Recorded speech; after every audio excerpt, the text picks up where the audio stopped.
This station is testing its emergency alert equipment. The EAS provides timely emergency warnings. This station serves the extended Pittsburgh operational area. This concludes this EAS test. Cordell, we focus on representing an all-hazards NOAA weather radio warning device. During potentially dangerous weather situations, specially built weather radios will be automatically activated to warn of the impending hazard.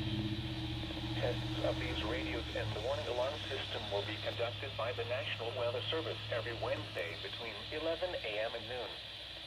If there is a threat of severe weather, the test will be postponed to the next available good weather day. Reception of this broadcast and the warning alarm will vary at any given location. This variability, normally more noticeable at greater distances from the transmitter, will occur even though you are using a good quality receiver in perfect working order.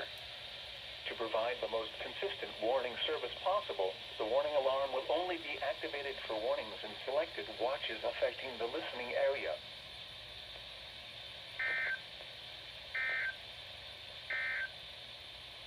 The 10 a.m. observations. At Charlottesville, sunny skies. The temperature was 60 degrees. Dew point 44.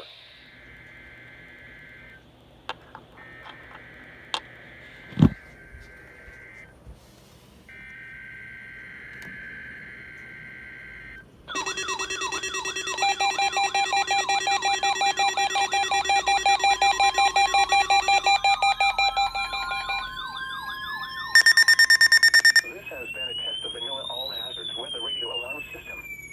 NOAA National Weather Service normally conducts this test every Wednesday between 11:30 a.m. and noon. If there is a threat of severe weather, the test will be postponed until the next fair weather day. You will be informed between 7 a.m. and 11:30 a.m. each test day if the test will or will not be conducted. This test is conducted to give you the opportunity to ensure that your radio alarm system is in good working order. This has been a test